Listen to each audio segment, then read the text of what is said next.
Boa tarde. Que bom que estamos juntos na casa do Senhor. Hoje vamos subir nossas Bíblias no livro de Marcos. Marcos capítulo 11. Marcos capítulo 11, versículo de 15 a 19. Marcos capítulo 11, versículo de 15 a 19. Peço a gentileza, assim que achar passagem, vamos ficar de pé, reverente à palavra do Senhor. Se quiserem acender as luzes aí no fundo, para que possam enxergar, fique à vontade, viu? Marcos capítulo 11, versículo de 15 a 19. A palavra de Deus diz o seguinte: e vieram a Jerusalém. Jesus, entrando no templo, começou a expulsar os que vendiam e compravam no templo, e derrubou as mesas dos cambistas e as cadeiras dos que vendiam pombas, e não consentia que ninguém levasse algum vaso pelo templo. E os ensinava, dizendo: não está escrito, a minha casa será chamada por todas as nações casa de oração? Mas vós a tendes feito covil de ladrões. Pai, nós entramos na tua santa presença hoje à tarde, pedindo a tua direção no abrir e fechar da tua palavra, que o teu Espírito Santo esteja aplicando a mesma aos nossos corações. Pai, eu clamo de que esteja guiando cada pensamento, cada palavra e cada ação, para que cada olhar esteja voltado somente para o Senhor e teu nome seja glorificado. Pedimos todas essas coisas, no nome santo e precioso do Senhor Jesus Cristo. Amém. Pode sentar. Nosso tema hoje à tarde: por que Jesus estava zangado? Por que Jesus estava zangado? Eu quero lembrar, domingo à noite a gente falou sobre a entrada de Jesus. Ele se apresentou como rei, como Messias, e as pessoas, em vez de recebê-lo como Messias, queriam prosperidade, queriam bens, queriam livramento do Império Romano. E hoje é o seguinte dia: Jesus voltou para Betânia, ele volta, que é perto a cidade de Betânia, para a cidade de Jerusalém, e ele vai entrando logo para o templo. Mas por que Jesus estava zangado? Por que tanta emoção? Dois pensamentos hoje à tarde. Número um, por causa do que estava acontecendo. Agora, essa passagem é bem interessante e nós precisamos entender a situação. É a Páscoa. Então, como a gente falou domingo à noite, tem peregrinos judeus que têm vindo de todas as partes do mundo. Três vezes por ano, o judeu, o homem, era obrigado de comparecer no templo.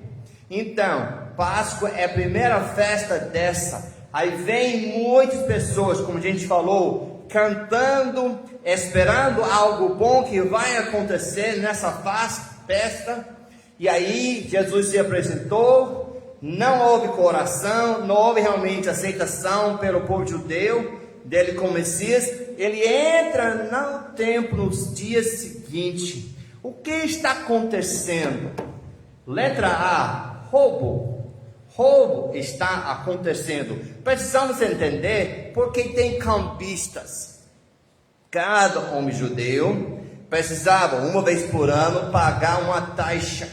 Nessa taxa era na época de Páscoa. Ele poderia pagar um pouco antes, se estivesse perto de Jerusalém, mas os peregrinos não tinham esse privilégio, porque tinham viajado de longe. E o valor era geralmente 2 dias, um salário de 2 dias. Mas quando eles vieram de longe, eles trouxeram moedas estrangeiras. E a moeda tinha de ser judeu para ser pago no templo, porque ele não era puro. Aí entre os cambistas disse: está certo, vamos fazer o seguinte, você me dá a sua moeda estrangeira, eu vou te dar a moeda judeia. Aí tudo bem, só que cobra uma taxa para trocar a moeda. Ainda assim, se o valor da moeda que eles deram era maior do que a taxa, cobraram outra taxa em cima da segunda taxa. Ou seja, estão roubando os peregrinos. E na realidade, muitas vezes, eles tinham de pagar mais meio dia de trabalho só para pagar a taxa no templo. Aí, segundo, o que mais está acontecendo? Maus tratos. Nós sabemos que a Páscoa é especial porque transfigura o Cordeiro de Deus. E nessa festa tinha de fazer um sacrifício. Geralmente era ser um cordeiro. Mas os que não tinham muitos recursos, como esses peregrinos não tinham, eles tinham de comprar pombas. Não poderiam trazer de longe, né? Não tinha como. E às vezes eles tinham um pouco mais recursos, poderiam até trazer seu animal, mas seria muito distante. Então, era correto pela lei comprar um animal fora do templo com o dinheiro que você tinha trazido. Até aí tudo bem. Mas o problema é que, além dos cambistas, tem as pessoas que estão vendendo animais na área do templo. E aí, sumo sacerdote, ele tem um negócio aí. O que está acontecendo? Ele tem alguém que vai verificar se seu animal é bom. Se você ler o livro Levítico, você vai ver repetida a frase: sem mancha, sem mancha. Não poderia ter um defeito.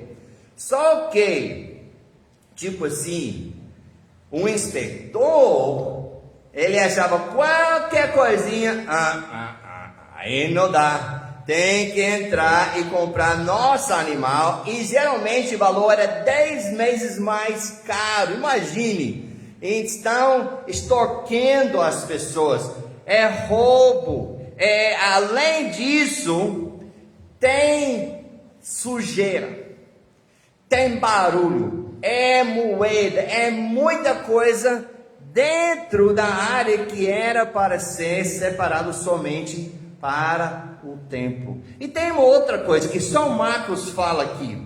Olha comigo, tem uma terceira coisa que é desrespeito. No versículo número 16, ele diz o seguinte: e não consentia que ninguém levasse algum vaso pelo templo. Então, precisamos entender que as pessoas estavam usando o templo como atalho. Entende atalho? O corta caminho. Eles queriam sair de um lado do monte Sião para ir para o outro lado. Em vez de rodear, vamos passar pela área do templo. Só que a área do templo não era para ser usado dessa forma. Então, porque Jesus está zangado, está acontecendo roubo, está acontecendo maus tratos dos peregrinos, as pessoas estão extorquindo, roubando dinheiro, e ainda tem um desrespeito pela casa de Deus. Mas por onde? Por causa, Jesus estava zangado por causa de onde estava acontecendo. Você já entendeu? Agora, eu quero que você compreenda comigo uma coisa bem interessante. Passa aí, Juninho. Estamos falando aqui de um lugar aqui no lado esquerdo. É esse lugar que é chamado Pátio dos Gentios, onde está tudo isso acontecendo. Aqui, nesse lado, o que é para acontecer nesse lado é um lugar onde judeus e gentios poderiam entrar na porta do templo. Tem uma área onde eles poderiam orar e adorar a Deus. Mas como que pode adorar? Aí tem um saco de dinheiro. Todo mundo, eu quero uma ovelha aqui, quero cordeiro aqui, eu quero trocar pomba para isso, ok? Imagine como que alguém poderia ter uma mente para adorar a Deus. Por isso que Jesus está tão zangado. Por isso que quando ele entra, ele não está entrando no lugar de sacrifício, não. Ele está entrando nessa parte dos gentios e ele começa. Ele tem uma raiva santa porque as pessoas estão desrespeitando a casa de Deus. Tem feito a casa de Deus uma casa de comércio. As pessoas estão roubando pessoas em lugar onde pessoas devem estar adorando a Deus. Não está acontecendo nada disso. Como que poderia acontecer oração e adoração quando tem tanto barulho? E ele chama essa situação de covil de ladrões. O covil é uma caverna onde os ladrões ficavam escondidos, para que quando alguém passava, ele poderia roubar.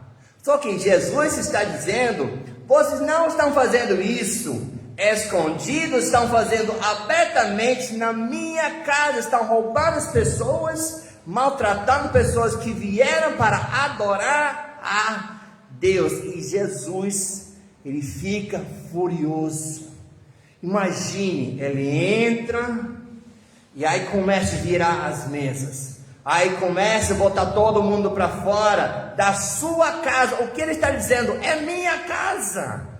É a casa de Deus. Eu sou Deus. Essa casa pertence a mim. Não pertence a vocês que estão vendendo animais. Não pertence a vocês que estão trocando moedas. Não, não. Tudo isso fora. Vai fora.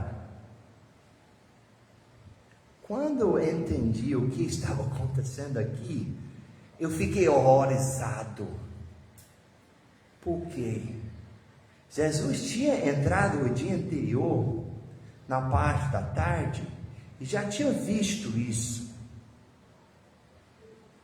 O fato é que ele, sendo o Messias, entrando, as pessoas devem tomar notícia e dizer, eita, aí Jesus, vamos sair. Não louvaram a fé, não.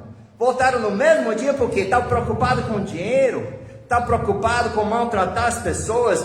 E em cima de tudo isso, esse comércio, esse roubo, esse negócio, era quem? Os sacerdotes, que estavam também recebendo propina. Homens que deveriam estar aproximando as pessoas a Deus, estão afastando as pessoas de Deus. E com isso, Jesus cita 2 versículos bíblicos para todos que estão ao seu redor.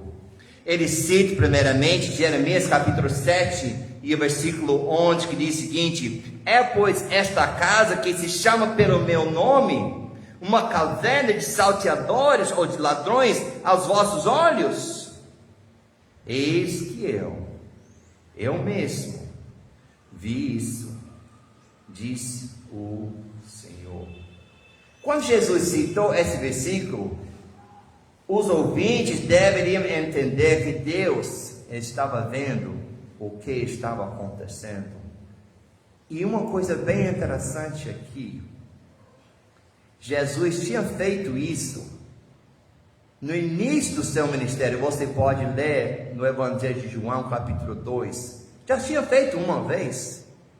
E ainda se ele cita Isaías 56 versículo 7, que diz o seguinte: também os levarei ao meu santo monte e os festejarei, na minha casa de oração. Os seus holocaustos e os seus sacrifícios serão aceitos no meu altar, porque a minha casa será chamada casa de oração. Agora preste atenção na última frase, o que ela fala? Para todos os povos. Onde isso está acontecendo? No pátio dos gentios. Jesus entra aí e ele vê isso.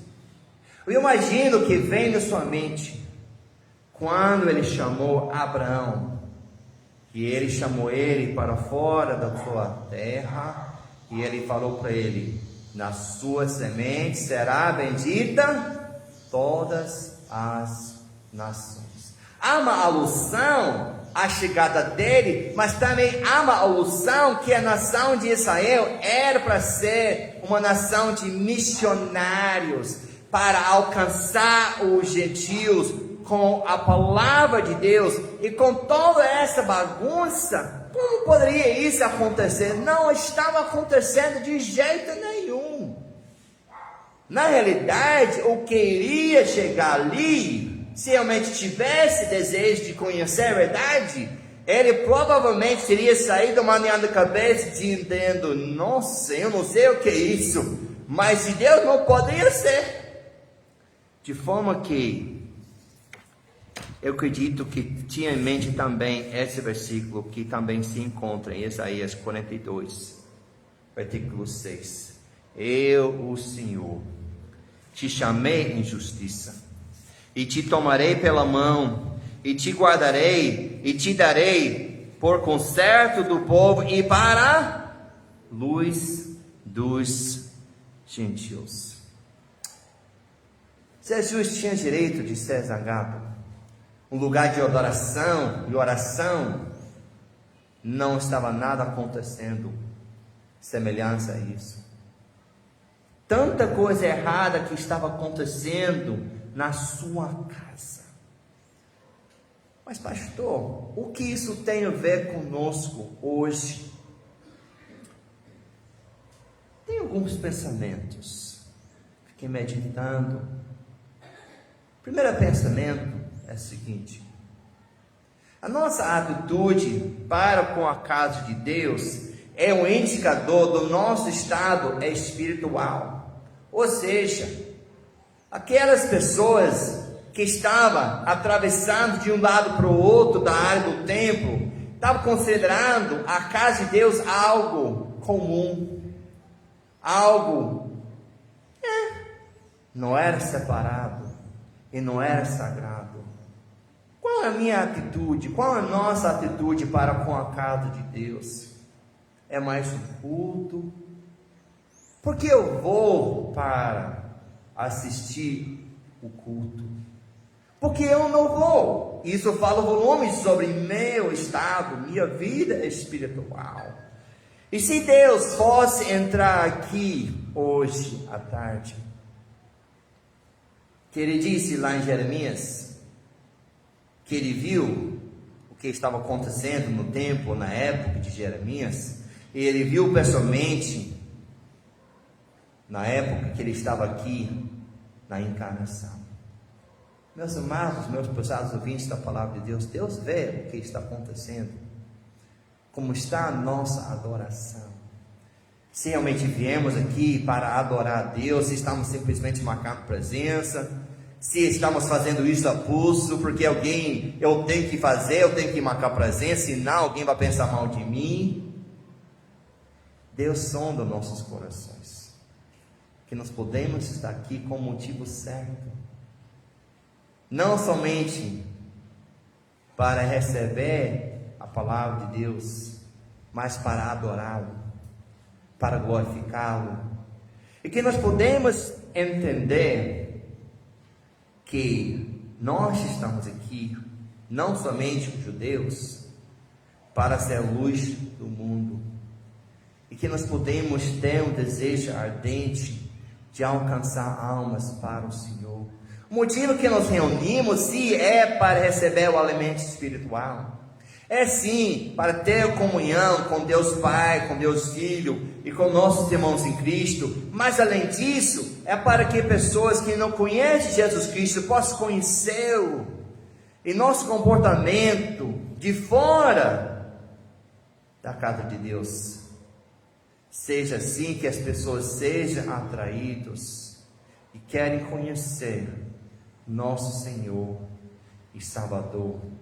E em vez de ser zangado conosco, que Deus possa ser contente, que Ele possa ser satisfeito, e que Ele possa ser honrado e glorificado cada vez que nós reunimos nesse lugar que é dedicado a Ele. Mas nós entramos na tua santa presença mais uma vez. Pai, muito obrigado pela tua misericórdia. Pai, eu fiquei imaginando hoje à tarde que o Senhor não tinha realmente motivo de entrar naquele lugar mais uma vez. Alguns anos atrás, o Senhor tinha feito a mesma coisa, tinha expulsado as pessoas que estavam fazendo roubo, maltratando as pessoas que estavam vindo para sua casa, e não estava dando respeito nem honra, como o caso do Senhor. Mas mesmo assim, o Senhor, na sua imensa misericórdia, entrou mais uma vez e tentou ensinar as pessoas. Alguns dias antes da sua morte, a importância da sua casa. Pai, que nós pedimos que o Teu Espírito Santo esteja aplicando a Tua palavra aos nossos corações. E Pai, que nós podemos voltar nossos olhos somente para o Senhor Jesus Cristo. E ter um desejo de honrar, glorificar e magnificar o nome do Senhor. Não somente aqui em cada culto, mas em nossas vidas cotidianas. Pedimos isso em nome do Senhor Jesus Cristo. Amém. Vamos ficar de pé. Vamos cantar esse corinho hoje à tarde e meditar, refletindo o que o Senhor tem falado conosco hoje à tarde. Filho meu, me busque em oração, e ante a sua voz clama-me, e responder-te-ei. Filho meu, não deixes de orar, de buscar minha face e me conhecer. Filho meu, me busque em oração, levante a sua voz, clama-me, e responder-te-ei. Filho meu, não cesse de orar, de buscar minha face, de me conhecer. A minha casa será chamada casa de oração, casa de adoração, casa de louvor. A minha casa será chamada casa de comunhão, casa de união entre os irmãos. Senhor, em tua casa estou e quero te adorar, te exaltar, te engrandecer. Senhor, em tua casa vou permanecer em oração, entender por minha nação. A minha casa será chamada casa de oração, casa de adoração, casa de louvor. A minha casa será chamada casa de comunhão, casa de união entre os irmãos. Amém. Pode sentar só um instante, que Deus possa aplicar a sua palavra aos nossos corações. Não esqueça, está orando, nós vamos ficar para o tempo de oração, mas na sua casa, reúne com a família, esteja orando um pelos outros, não esqueça aqueles que têm perdido entes queridos, que Deus possa consolar seus corações, que Deus esteja fortalecendo. Não esqueça Domingo pela manhã haverá escola dominical para as crianças, adolescentes, todas as idades. E domingo é Páscoa. Amém. Louvado seja Deus. E no outro domingo é